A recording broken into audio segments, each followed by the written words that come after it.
नमस्कार, स्वागत है आप सभी लोगों का आपके अपने YouTube चैनल एग्जाम विल पर। साथियों, आज की क्लास में हम लोग चर्चा करेंगे भक्ति काल से संबंधित कुछ बेहतरीन प्रश्नों का। लेकिन ये प्रश्न आपके वन लाइनर होंगे, यानी वन लाइनर के माध्यम से हम लोग लगभग बहुत सारे क्वेश्चन हल करने वाले हैं आज की क्लास में। क्लास आपकी थोड़ी सी तेजी से होगी, कम समय की होगी, लेकिन इस कम समय में हम आपको ज़्यादा से ज़्यादा प्रश्न सॉल्व कराने का प्रयास करेंगे।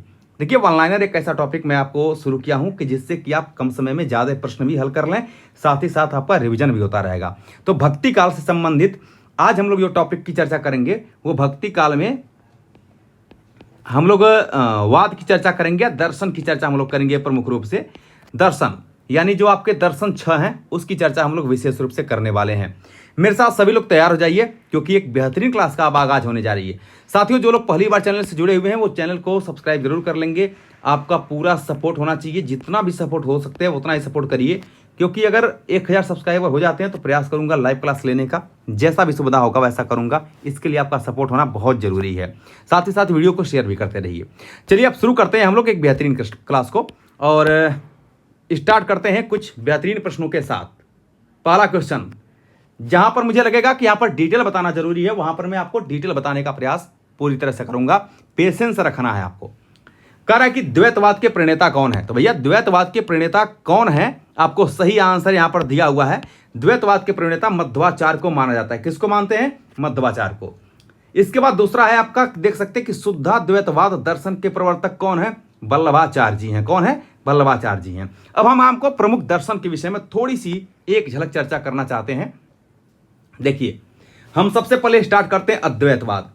तो अद्वैतवाद की जब बात करते हैं, अद्वैतवाद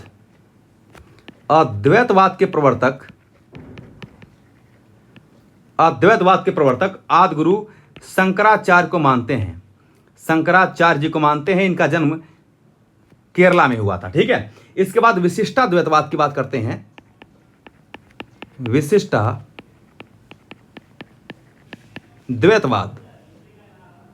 ठीक है। तो विशिष्टाद्वैतवाद के जो प्रवर्तक हैं ये हैं आचार्य रामानुज।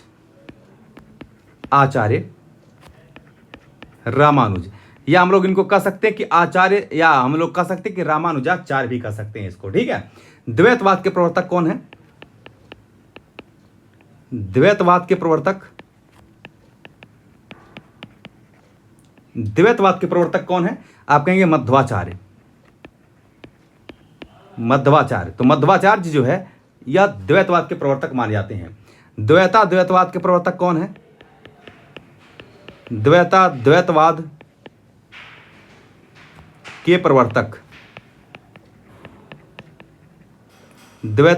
के प्रवर्तक कौन माने जाते हैं? निम्बार्काचार्य हैं। कौन है? तो आप कहेंगे कि निम्बार्काचार्य हैं। निम्बार्काचार्य जी को माना जाता है। इसके बाद एक आता है शुद्धाद्वैतवाद। और शुद्धाद्वैतवाद के जो प्रवर्तक हैं वो मानते हैं हम लोग किसको? वल्लभाचार्य जी को। किसको मानते हैं? तो वल्लभाचार्य को मानते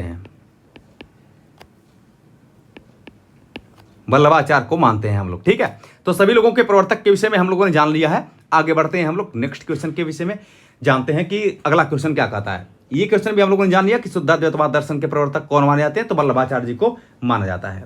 इसके बाद कह रहा है कि अगला क्वेश्चन आपका कह रहा है कि हिंदी का भक्ति काल बाहरी आक्रमण की प्रतिक्रिया है। ये क्वेश्चन यहां से आपके एग्जाम में पूछे ही जाते हैं। बहुत महत्वपूर्ण प्रश्न है ये क्वेश्चन आपके लिए बहुत ही महत्वपूर्ण है। कह रहे हिंदी का भक्ति काल बाहरी आक्रमण की प्रतिक्रिया है। यह कथन किसका है? यह कथन आचार्य रामचंद्र शुक्ल का है। इसके विषय में अब हम आपको थोड़ी सी चर्चा कराना चाहते हैं, ध्यान रखेंगे। देखिए, आचार्य रामचंद्र शुक्ल कहते हैं कि जो भक्ति आंदोलन जो उत्पन्न हुआ है उसका कारण यह है कि जो बाहरी आक्रमण हुए है ना, जिससे कि हमारा धर्म क्षीण होता रहा, यही कारण रहा है कि कहीं कहीं भक्ति आंदोलन की शुरुआत होती है। ठीक है। तो ये तो आपका हो गया कहीं कहीं। हम अगले पॉइंट्स की बात करते हैं। ये क्वेश्चन आपका पहले वाले क्वेश्चन में सम्मिलित है, पहले दूसरे में। आगे बढ़ते हैं। अब कुछ पॉइंट्स की यहां पर चर्चा कर लेते हैं। ग्रियर्सन साहब कहते हैं, ग्रियर्सन साहब का मत है कि भक्ति आंदोलन ईसाइयत की देन है। भक्ति आंदोलन ईसाईयत की देन है। ईसाईयत की देन है। भक्ति आंदोलन ईसाईयत की देन है, ये बात करते हैं ग्रियर्सन साहब। लेकिन यहीं पर रामविलास शर्मा का कहना है, रामविलास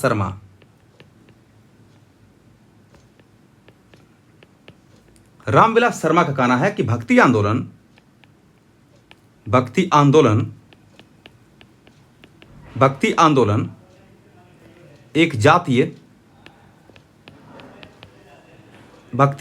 एक जातीय एवं जनवादी आंदोलन है।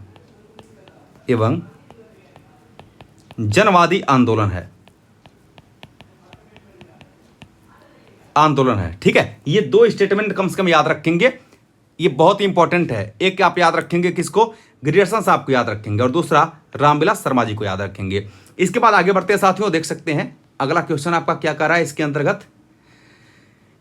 ओम जय जगदीश हरे, ओम जय जगदीश हरे, यह जो आरती है ये किसकी रचना है? ये है श्रद्धाराम फिल्लौरी जी की। किसकी है? श्रद्धाराम फिल्लौरी जी की यह रचना मानी जाती है। इसके बाद देख सकते हैं अगला पॉइंट है आपका कि भक्ति आंदोलन को लोक जागरण किसने कहा है? ये बहुत इंपॉर्टेंट प्रश्न है कि भक्ति आंदोलन को लोक जागरण की संज्ञा किसने दिया है? हजारी प्रसाद द्विवेदी जी ने कहा है। बाकी तो भक्ति आंदोलन के विषय में हम लोगों ने जान ही लिया है। तो भक्ति आंदोलन को लोक जागरण की संज्ञा अगर किसी ने दिया है तो वो हजारी प्रसाद द्विवेदी जी ने दिया है। और भक्ति आंदोलन को बौद्ध धर्म की देन किसी ने कहा है? तो वो कहा है हजारी प्रसाद द्विवेदी जी ने। किसने? हजारी प्रसाद द्विवेदी जी ने। तो हजारी प्रसाद द्विवेदी के दोनों स्टेटमेंट याद रखेंगे। पहला स्टेटमेंट आप ये याद रखेंगे, पहला कथन आप याद रखेंगे कि जो भक्ति आंदोलन को लोक जागरण की संज्ञा दिया है वो हजारी प्रसाद द्विवेदी जी ने दिया है, आचार्य हजारी प्रसाद द्विवेदी जी ने। और भक्ति आंदोलन को इन्होंने बौद्ध धर्म की देन भी माना। क्या माना है? बौद्ध धर्म की देन भी माना है। अपने पौरुष से हताश जाति के लिए भगवान की शक्ति और करुणा की ओर ध्यान ले जाने के अतिरिक्त दूसरा मार्ग ही क्या था? ये कथन आचार्य रामचंद्र शुक्ल का है। किसका कथन है? तो आप कहेंगे आचार्य रामचंद्र शुक्ल का कथन ये माना जाता है। ठीक है, इसके बाद हम लोग आगे बढ़ते हैं और कुछ बेहतरीन प्रश्नों के साथ। ये आपका पेज खाली है, कोई बात नहीं है। कुछ बेहतरीन प्रश्नों के साथ हम लोग आगे आते हैं। देखिए अगला क्वेश्चन आपका कह रहा है यहाँ पर कि सुदामा चरित जो रचित काव्य है वो किसका है? तो भैया सुदामा चरित जो रचित काव्य है यह नरोत्तम दास का माना जाता है। किसका है? तो आप कहेंगे दोस्तों नरोत्तम दास का है। अब मैं आपको यहाँ पर थोड़ा सा चर्चा यहाँ पर कर देता हूँ। देखिए जो नरोत्तम दास जी जो सुदामा चरित रचना है, सुदामा चरित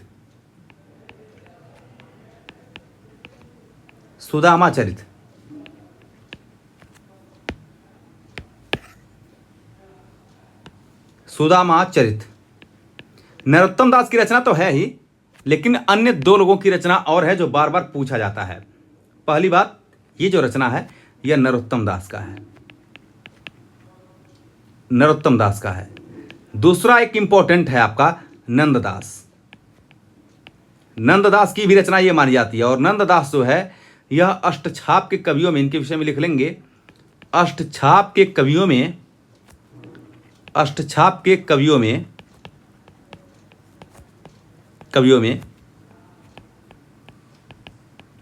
सबसे कनिष्ठ कवि ये माने जाते हैं, यानी सबसे छोटे कवि हैं। और साथ ही साथ जो नंददास जी हैं इनके विषय में एक बात और छोटी सी लिख लेना कि यह मध्वाचार्य के शिष्य हैं। क्षमा चाहता हूं मैं, यह विट्ठलनाथ के शिष्य हैं, माफ करिएगा, यह विट्ठलनाथ के शिष्य हैं।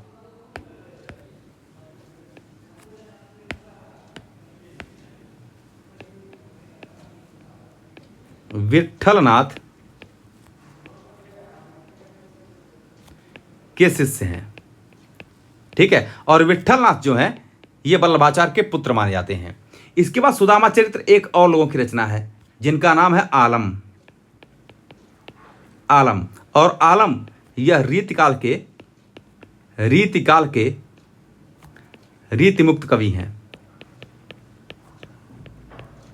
रीतिमुक्त कवि माने जाते हैं। कौन? आलम। ठीक है, तो नरोत्तम दास कृष्ण भक्ति शाखा के कवि हैं। नंददास जी कृष्ण भक्ति शाखा के कवि हैं। अष्टछाप में कुल मिलाकर के 8 कवि हैं, जिसमें कि जो पहले कवि हैं इनका नाम है कुंभन दास। दूसरे कवि सूरदास हैं और अंतिम कवि नंददास को माना जाता है। लेकिन ध्यान रखेंगे कुम्भनदास और सूरदास यह वल्लभाचार्य के शिष्य हैं, लेकिन नंददास विट्ठलनाथ के शिष्य माने जाते हैं। इसके बाद आगे बढ़ेंगे दोस्तों अगले प्रश्न की तरफ। तो सुदामा चरित्र के विषय में हम लोगों ने जान लिया। इसके बाद देखिए अगला प्रश्न यहां पर कह रहा है कि अकबर के दरबारी थे, तो गंग जो है, गंग कवि अकबर के दरबारी माने जाते हैं। ठीक है, अगला है आपका स्टेटमेंट कह रहा है कि धर्म का प्रवाह कर्म, ज्ञान और भक्ति इन तीनों धाराओं में चलता है। ये कथन आचार्य रामचंद्र शुक्ल जी का माना जाता है। किसका है? तो आप कहेंगे आचार्य रामचंद्र शुक्ल जी का माना जाता है। संस्कृत, अरबी और फारसी के पूर्ण विद्वान थे रहीमदास जी। रहीमदास जी जो है वो किन किन चीज़ों के विद्वान माने जाते हैं? तो संस्कृत के हैं, साथ ही साथ अरबी के हैं और फारसी के, यह पूर्ण विद्वान माने जाते हैं। आगे बढ़ते हैं और थोड़ा सा आप यहाँ पर रुक करके एक चीज़ देख लेंगे कि जो अकबर हैं, यहाँ पर दिया था ना कि अकबर के दरबारी कौन है, इनके दरबारी कवि हैं गंग जी। हम अकबर के विषय में थोड़ी सी चर्चा करने जा रहे हैं। बहुत इंपॉर्टेंट चर्चा है, ये करना बहुत जरूरी है। देखिए साथियों ध्यान रखेंगे, अगर हम अकबर की बात करें, अकबर की बात करें तो अकबर के दरबार में कौन कौन लोग रहते थे? एक तो रहीमदास, रहीमदास, गंग कवि, गंग कवि या कवि गंग इनको बोलते थे। इसके बाद रहीमदास के जो पिताजी हैं, रहीमदास के पिता का नाम है बैरम खान, बैरम खान। और बैरम खान यह अकबर के संरक्षक हैं। क्या है? तो आप कहेंगे अकबर के संरक्षक हैं, अकबर के संरक्षक हैं। रहीमदास का मूल नाम है अब्दुल रहीम खान खाना, अब्दुल रहीम खान ए खाना।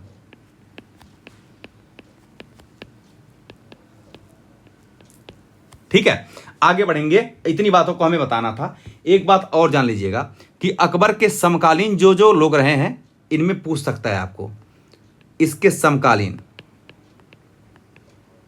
इनके समकालीन कौन कौन से कवि रहे हैं देख लीजिए। एक तो रहे तुलसीदास, तुलसीदास, तुलसीदास के मित्र हैं रहीम, इन्हीं के मित्र हैं रहीम, तो रहीम रहे हैं। अब हम आपको एक एक चीजों को जोड़ते हुए चलते हैं, तब आपको याद हो जाएगा चीजों को। ठीक है, देखिए तुलसीदास और रहीम, चूंकि रहीम अकबर के दरबार में रहे हैं और रहीम जो है वो तुलसीदास के समय रहे हैं। ठीक है, कैसे? एक बार की घटना है कि तुलसीदास के पास एक ब्राह्मण आता है और तुलसीदास को कहता है कि भाई मेरी लड़की की शादी है, मुझे कुछ दीजिए। तुलसीदास जी कहते हैं मेरे पास कुछ नहीं है देखो, लेकिन मेरे एक मित्र हैं जिनका नाम है रहीमदास और यह अकबर के दरबार में रहते हैं, जाओ तुम्हारा काम हो जाएगा। एक पर्ची पर ये लिख करके देते हैं कि सुरतीय नरतीय नागतीय सब चाहत असी होए, ये लिख करके देते हैं और कहते हैं कि यह अकबर को रहीमदास जी को दे देना, तुम्हारा काम वो कर देंगे। वो जाता है रहीमदास को देता है, रहीमदास जी उस पर्ची को पढ़ते और मुस्कुराते हुए उन्होंने आगे लिखा कि गोद लिए हुलसी फिरे तुलसी को तुलसी सोसुत होए, और बोलते कि जाकर के गोस्वामी तुलसीदास को दे देना, है ना। यानी सुरतीय, सुरतीय माने होता है सुर और तीय मीन्स होता है पत्नी, सुरों की पत्नी, देवताओं की पत्नी। सुरतीय नरतीय मनुष्यों की पत्नियां, नागों की पत्नियां, ये जितनी भी पत्नियां हैं ये चाहती हैं कि सुरतीय नरतीय नागतीय सब चाहते सो, सबकी ये चाह होती है कि गोद लिए हुलसी फिरे तुलसी। यानी जिस प्रकार से तुलसी जी के गोद में, यानी इनकी तुलसी के माता जी हैं हुलसी, जिस प्रकार से हुलसी के गोद में तुलसी जैसा पुत्र पैदा हुआ, इसी प्रकार से मेरा भी पुत्र हो, है ना। तो ये बात रहीमदास जी लिख के भेजते हैं और उसका काम भी होता है, ब्राह्मण का काम भी वो कर देते हैं। अब इससे हमें क्या सीख मिली? इससे सीख ये मिली कि कहीं न कहीं तुलसीदास और रहीमदास जी मित्र हैं, और यह दोनों, अगर रहीमदास जी अकबर के शासन मतलब समकालीन रहे तो तुलसीदास भी रहे होंगे। अगला पॉइंट हम आपको बताते हैं, सूरदास। सूरदास, अब सुनिए, सूरदास और तुलसीदास की मृत्यु पारसौली, क्षमा चाहता हूं यार, क्या बोल रहा हूं, सूरदास और तुलसीदास का जो मिलन हुआ था वह पारसौली में हुआ था, अर्थात तुलसीदास के समकालीन सूरदास भी हुए। ठीक है, रहीमदास के मित्र तुलसीदास और तुलसीदास की जो मुलाकात हुई थी सूरदास से वह पारसौली में हुई थी, यानी सूरदास भी कहीं न कहीं अकबर के समकालीन रहे हैं। इसके बाद अगर हम बात करें तो मीराबाई, मीराबाई अब कहेंगे मीराबाई कैसे रही हैं, तो मीराबाई तुलसी के समकालीन रही हैं। कैसे? एक बार की घटना है कि मीराबाई बहुत परेशान रहती हैं, तो गोस्वामी तुलसीदास को पत्र लिख करके ये भेजती हैं। ये उस पत्र में एक दोहा लिखती हैं ये, और कहती हैं कि स्वास्ति श्री तुलसी कुलभूषण दूसर हरण गोसाई, और 12 बार प्रणाम करूँ अब हरहूँ शोक समुदाई। जब बहुत ही परेशान रहती हैं, वृंदावन में घूमती रहती हैं, तो ये जब दोहा लिख करके गोस्वामी तुलसीदास को भेजती हैं तो वो पढ़ते हैं, वो समझ जाते हैं कि मामला है क्या। वो बहुत परेशान होती हैं, वो समझ नहीं पाती हैं कि जो मैं उपासना कर रही हूँ, जो कृष्ण के इतना प्रेम में पागल हूँ, मतलब भक्ति में जो लीन हूँ, क्या ये सही मार्ग पर हूँ या नहीं हूँ। उसी पर गोस्वामी तुलसीदास ये लिखती हैं कि प्रभु मेरे दुख को हरिए।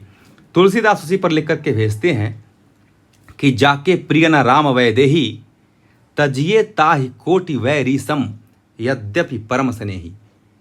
यानी जाके प्रिय न राम वैदेही, जिसके प्रिय राम न हो, तजिए ताहि कोटि वैरी सम, उसको शत्रु के समान, वैरी के समान त्याग देना चाहिए। यद्यपि परम स्नेही, भले ही वह कितना हो परम स्नेही हो। मीराबाई को बात समझ में आ जाती है, तभी मीराबाई ने कहा है, लिखा है उन्होंने कि पायो जी मैंने राम रतन धन पायो। अर्थात अब हम कह सकते हैं कि मीराबाई और तुलसीदास समकालीन रहे हैं। तो मैंने यहाँ पर क्यों बताया, क्योंकि ये पूछा जाता है क्वेश्चन कि अकबर के समकालीन कौन लोग हैं। ठीक है, इसी प्रकार से सिकंदर लोदी के समकालीन कबीरदास जी थे। आगे बढ़ते हैं और अब हम लोग अगले क्वेश्चन की तरफ देखते हैं। देखिए, कह कि धर्म का प्रवाह, ये तो हो गया आपका जन्म काल के अनुसार भक्त कवियों का सही अनुक्रम है। तो सूरदास हैं, तुलसीदास हैं, मीराबाई हैं और दादू दयाल हैं। ये जन्म काल के अनुसार भक्त कवियों का सही अनुक्रम भी है। सूरदास कृष्ण भक्ति शाखा से हैं, तुलसीदास राम भक्ति शाखा से, मीराबाई कृष्ण भक्ति शाखा से हैं, और दादू दयाल यह एक संत कवि माने जाते हैं। ठीक है, आगे बढ़ेंगे। इंपॉर्टेंट क्वेश्चन है ये। कृपाराम द्वारा रचित नायिका भेद की सबसे पुरानी पुस्तक है। तो कृपाराम द्वारा रचित नायिका भेद की सबसे पुरानी पुस्तक हित तरंगिणी है। लेकिन साथियों, एक बात मैं और लिखना चाहता हूं, ध्यान देना इस बात को। एक रचना है राउल वेली,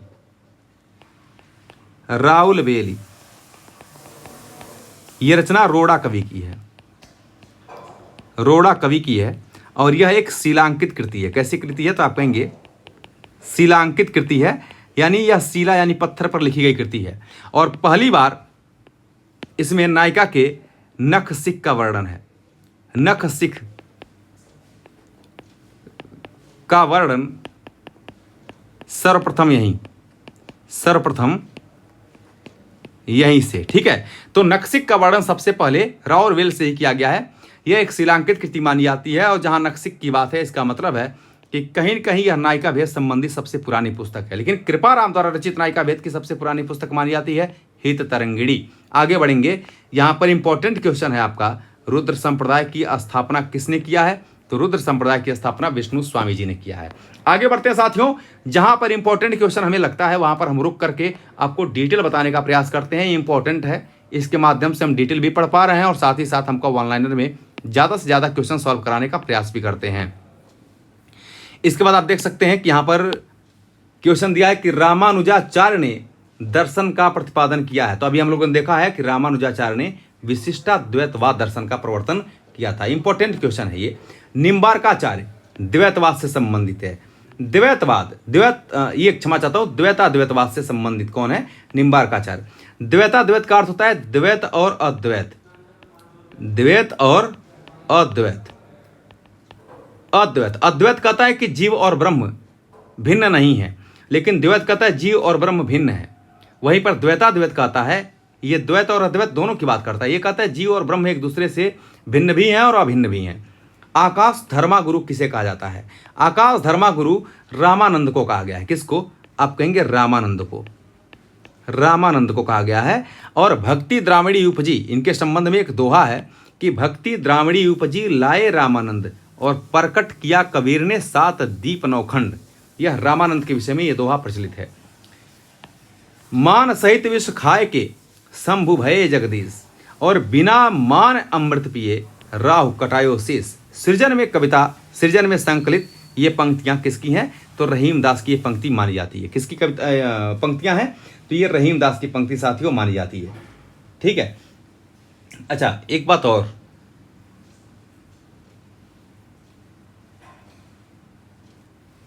देखिए एक बात और हम बता दें आपको, जब हम लोग यहाँ पर रामानंद की बात कर रहे थे, तो रामानंद के जो शिष्य हैं वो कौन कौन है, इसको थोड़ा सा हम लोग मेंशन कर लेते हैं, है ना। देखिए रामानंद के शिष्य कौन कौन है। रामानंद के शिष्य पूछ सकता है।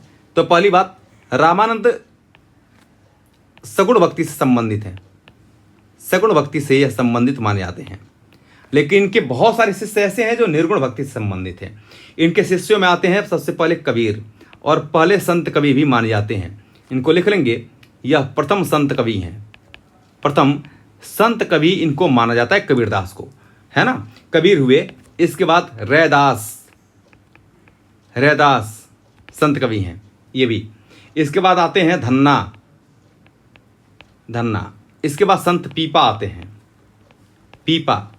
मीराबाई के गुरु पीपा भी रहे हैं, सर्वप्रथम रैदास रहे हैं, उसके बाद यह पीपा के पास भी कुछ दीक्षा लेने के लिए गई थी। नरहरिदास, नरहरिदास, पद्मावती, है ना। आगे बढ़ते हैं। इसके बाद अगला क्वेश्चन आप देख सकते हैं, यहां पर दिया हुआ है कि तुलसी के वचनों के समान रहीम के वचन भी हिंदी भाषी भूभाग में सर्वसाधारण के मुंह पर आते हैं। यह कथन किसका है? यह कथन आचार्य रामचंद्र शुक्ल का माना जाता है। मदनाष्टक के रचयिता का क्या नाम है? तो मदनाष्टक के जो रचयिता है उनका नाम है रहीमदास जी। क्या नाम है? रहीमदास जी। हम आपको चर्चा करने जा रहे हैं कि रहीम की कुछ रचनाएं कौन कौन सी हैं। देखिए रहीम की रचनाएं,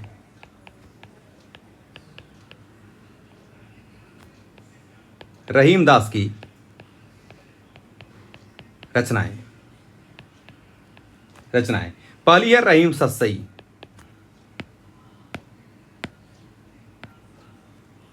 रहीम सतसई, रहीम सतसई है। आगे आप देख सकते हैं बरवे अनायका भेद। और ध्यान रखेंगे कि जो रहीम सतसई है साथियों, यह ब्रज भाषा में है, क्योंकि रहीमदास जी की भाषाएं कई भाषाओं में इन्होंने रचना लिखी थी। तो इनकी रचना है रहीम सतसई, जो कि ब्रज भाषा में है। इनकी रचना है बरवे अनायका भेद, बरवे नायिका भेद। और बरवे नायिका जो भेद इनकी रचना है, यह अवधी भाषा में है। किस भाषा में है? आप कहेंगे अवधी भाषा में लिखी गई है, अवधी भाषा है, यहां पर ब्रज भाषा है। मदनाष्टक इनकी रचना है, मदनाष्टक, मदनाष्टक। यह 8 छंद हैं इसमें। मदनाष्टक में कितने छंद हैं? तो आप कहेंगे 8 छंदों वाली यह रचना है। और कृष्ण की रासलीला का वर्णन किया गया है, कृष्ण की रासलीला है इसमें, ठीक है। अगली इनकी रचना है, ये पहली हो गई, दूसरी हो गई, तीसरी हो गई। अगली रचना लिखता हूं मैं, रास पंचाध्यायी, रास पंचाध्यायी। रास पंचाध्यायी भी इनकी ब्रजभाषा में ही लिखी गई है, ब्रजभाषा में लिखी गई है। 5वीं रचना है इनकी नगर शोभा, नगर शोभा। और एक रचना और लिख लेना, बहुत इंपॉर्टेंट है, खेट कौतुकम,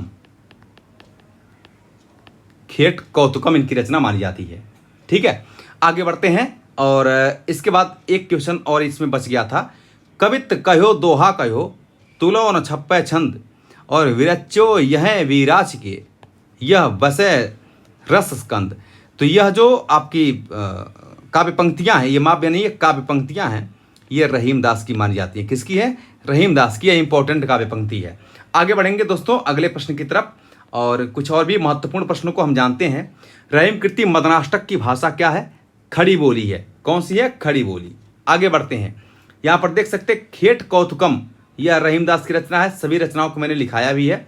उत्तर भारत में भक्ति का प्रसार करने का श्रेय किसको है? रामानंद को है, क्योंकि इसके विषय में एक दोहा प्रचलित है, जैसा कि मैंने बताया भी था कि भक्ति द्राविड़ी उपजी, भक्ति द्राविड़ी उपजी।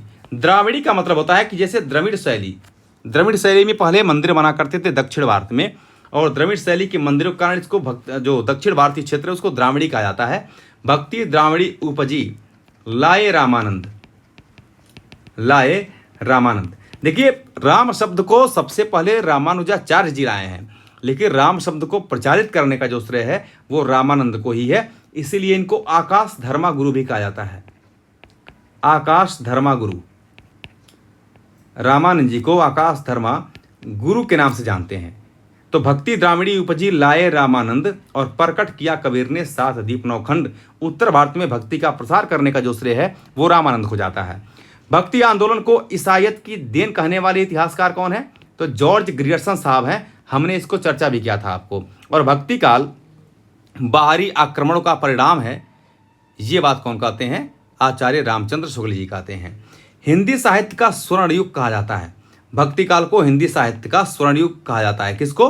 भक्ति काल को कहते हैं। इसके विषय में हम आपको थोड़ा सा चर्चा करना चाह रहे हैं। देखिए, अगर हम साथियों भक्ति काल की बात करते हैं,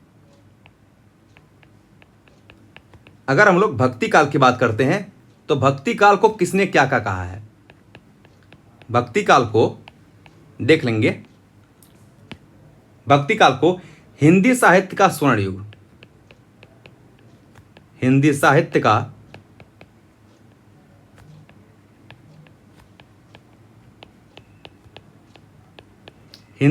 का स्वर्ण युग, ये किसने कहा है? तो आप कहेंगे ग्रियर्सन साहब ने कहा है।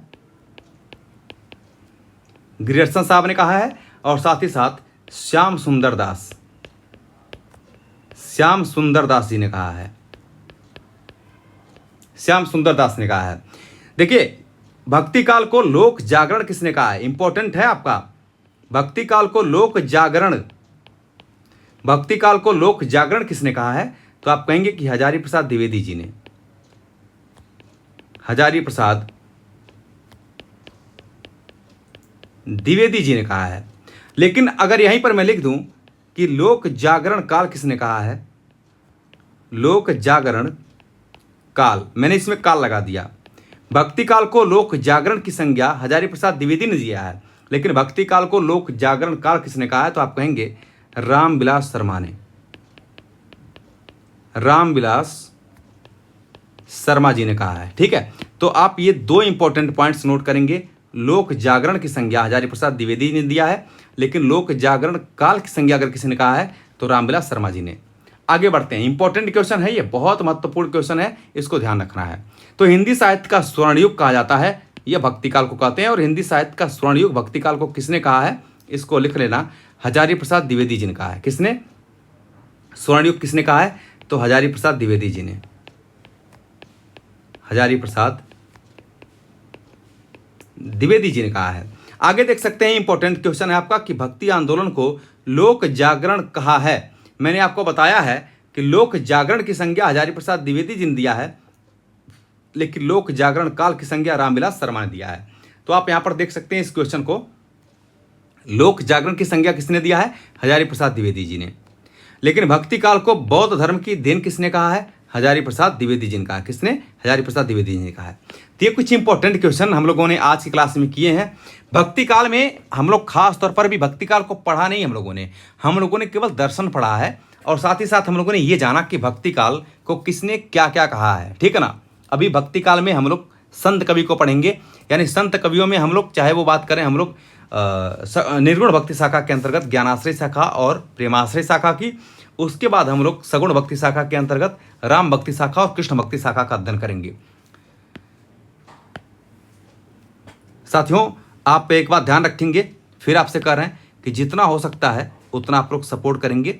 आपका सपोर्ट हमारे लिए बहुत महत्वपूर्ण है। साथ ही साथ आप लोग कमेंट नहीं लिखते हैं, कमेंट बॉक्स में आप कमेंट जरूर दें भाई कि वीडियो आपको कैसी लगी। जब तक आप कमेंट नहीं करेंगे तब तक हमको कैसे पता चलेगा कि आपको वीडियो पसंद आ रही है या फिर नहीं आ रही है। तो कमेंट बॉक्स में कमेंट लिखना ना भूलें। साथ ही साथ जितना सपोर्ट हो सकता है उतना सपोर्ट करने का प्रयास करें। आपकी सपोर्ट की अत्यंत आवश्यकता है। आज के लिए इतना ही। बहुत बहुत धन्यवाद। Thank you very much.